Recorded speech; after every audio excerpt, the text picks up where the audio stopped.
हाय। आज हम सीखेंगे इंट्रोगेटिव प्रोनाउन। इससे पहले कि हम इंट्रोगेटिव प्रोनाउन सीखे, हम ये जान लेते हैं कि ये वर्ड इंट्रोगेटिव है क्या और वर्ड प्रोनाउन है क्या। हमें मालूम है आप लोगों में से काफी बच्चों को ये आता होगा, लेकिन चलिए उन बच्चों के लिए जिनको ये नहीं आता है, ठीक है। तो वर्ड आपने सुना होगा इंटेरोगेट। इंटेरोगेट का मतलब क्या होता है? इंक्वायरी करना, पूछताछ करना, ठीक है। तो इंट्रोगेटिव का मतलब होता है पूछा जाने वाला, ठीक है। और प्रोनाउन आप लोगों को पता है, प्रोनाउन वो है जो नाउन के जगह पे लगे, ठीक है। नाउन के जगह पे हम लगाते हैं, उसे हम प्रोनाउन कहते हैं। सिर्फ रिपीटेशन को अवॉइड करने के लिए हम इस वर्ड का प्रयोग करते हैं, मतलब प्रोनाउन का प्रयोग करते हैं नाउन के जगह पे, ठीक है। अब ध्यान दीजिए कि ये सब जो वर्ड्स हैं ये इंट्रोगेटिव प्रोनाउंस हैं। तो क्या ये इंट्रोगेटिव प्रोनाउंस ही है? बिल्कुल नहीं। ध्यान दीजिए कि ये कभी मत समझ लीजिएगा कि ये जो है ये प्रोनाउन की प्रॉपर्टी है, नहीं। इनको हम एज प्रोनाउन यूज कर सकते हैं, ठीक है। अब इसका मतलब ये नहीं है कि ये प्रोनाउन नहीं, ये क्या है? ये हमारा डिटरमाइनर्स भी हो सकता है, ये हमारा कंजंक्शंस भी हो सकता है। लेकिन अभी जो हम सीख रहे हैं कि ये इंट्रोगेटिव प्रोनाउन है क्या। एक चीज और ध्यान दीजिए कि ये इंट्रोगेटिव प्रोनाउंस जो है ये सिर्फ 5 वर्ड्स हैं, जबकि इंट्रोगेटिव वर्ड्स बहुत सारे होते हैं, बहुत सारे वर्ड्स हैं। उसके लिए हम एक सेपरेट लेसन पे काम करेंगे, क्योंकि ये बहुत ज्यादा कंफ्यूजन क्रिएट करता है। तो आज हम सिर्फ सीख लेते हैं कि इंट्रोगेटिव प्रोनाउन क्या होता है, ठीक है। तो व्हाट क्या है? व्हाट हो गया हमारा इंट्रोगेटिव प्रोनाउन।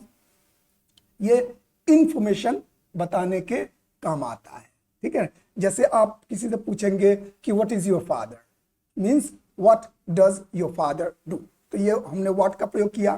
ठीक इसी प्रकार से who, so who is your math teacher, okay. So who हो गया, तो उसके लिए क्या करना होगा? नाम बताना पड़ेगा, सब्जेक्टिव होता है। ऐसे सब्जेक्ट के लिए हु का प्रयोग करते हैं। ठीक इसी प्रकार से विच जो होता है वो ऑप्शनल होता है, कंफ्यूज होने की जरूरत नहीं है। व्हाट और विच ये दोनों सिमिलर होते हैं, लेकिन अगर आपके पास ऑप्शंस हो तभी विच का प्रयोग करेंगे। जैसे which is your favourite movie, तो आपको कुछ मूवीज के नाम बताने पड़ेंगे जिसमें से सामने वाला चूज करेगा, yes that is my favourite movie. अगर आपके पास लिस्ट नहीं है, आप जनरली पूछना चाहते हैं, तब आप पूछेंगे what is your favourite movie. तो यहां पे भी कंफ्यूज नहीं होना है, ठीक है। ठीक इसी प्रकार से हुज, सो हुज का मतलब हो गया कि यहां पे पोजीशन दिखाना है, ओनरशिप बताना है कि ये किसका है। जैसे ये है ना, ये पेन किसका है, तो इसके लिए हम हुज का प्रयोग करेंगे। हुज का मतलब होता है किसका। और हुम जो है, हुम एज एन ऑब्जेक्ट होता है। जैसे मैं किसी से बात करता हूं, तो कौन बात करता है, तो उसके लिए तो हम क्या यूज करेंगे? हु, ठीक है। और जिससे बात करता है उसके लिए हम यूज करेंगे whom are you talking to, ठीक है। चलिए, तो एक एक और एग्जांपल हम इन सब पे देख लेते हैं और अच्छी तरह समझने के लिए। तो ये हो गया हमारा पहला व्हाट। एग्जांपल क्या है?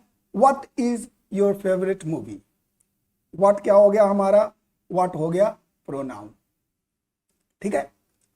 इसके बाद क्या आता है हमारा? ये आ गया वर्ब, ठीक है। तो ये हो गया प्रोनाउन, ये हो गया verb.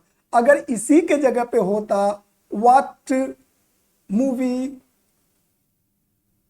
Is your favourite one, तो व्हाट के बाद हमारा आता मूवी, तो मूवी क्या हो जाएगा हमारा? मूवी है नाउन।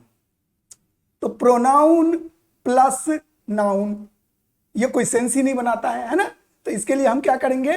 इसके लिए हम व्हाट इज को, व्हाट जो है इसको हम प्रोनाउन कहेंगे, क्योंकि इसके बाद हमारा वर्ब है, ठीक है। अब हु के लिए क्या हो गया? Who is going to join us today. So who is going to join us today, so tell me the name of the person who is going to join us today.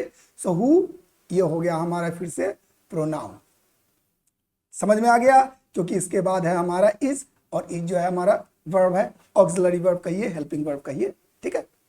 अब next example हम लेते हैं, तो next example हमारा क्या हो गया, next हो गया हमारा विच।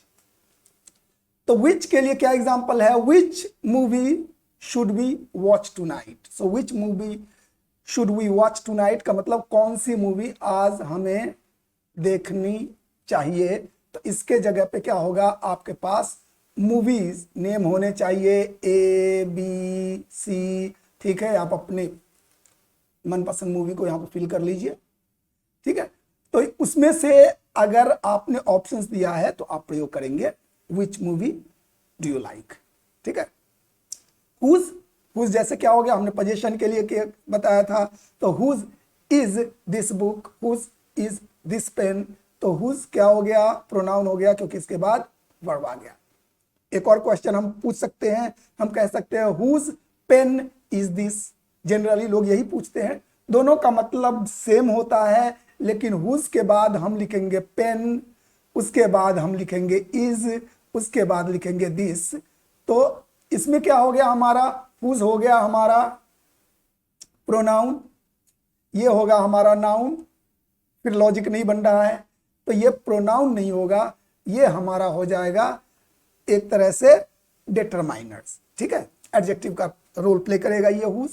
तो क्वेश्चन वर्ड के बाद इज आर एम का होना जरूरी है, ठीक है, तब जाके वो होगा हमारा प्रोनाउन सब्जेक्टिव केस में। क्लियर। चलिए अब एक और एग्जांपल है, इसको भी हम देख लेते हैं। whom हमने कहा है ऑब्जेक्टिव केस है, एन ऑब्जेक्ट यूज करते हैं। So whom did you invite to the party, तो तुमने पार्टी में किसको इनवाइट किया। तो इसके लिए हम हमारा फिर whom क्या हो गया, हमारा whom हो गया प्रोनाउन, क्योंकि इसके बाद है हमारा वर्ब, ठीक है। तो उम्मीद करता हूं कि आपको ये समझ में आ गया होगा। अगर समझ में आ गया तो कुछ एग्जांपल्स कमेंट बॉक्स में लिखिए, देखते हैं किसको कितना समझ में आ गया, ठीक है। So thank you very much for watching me, have a great time and take care.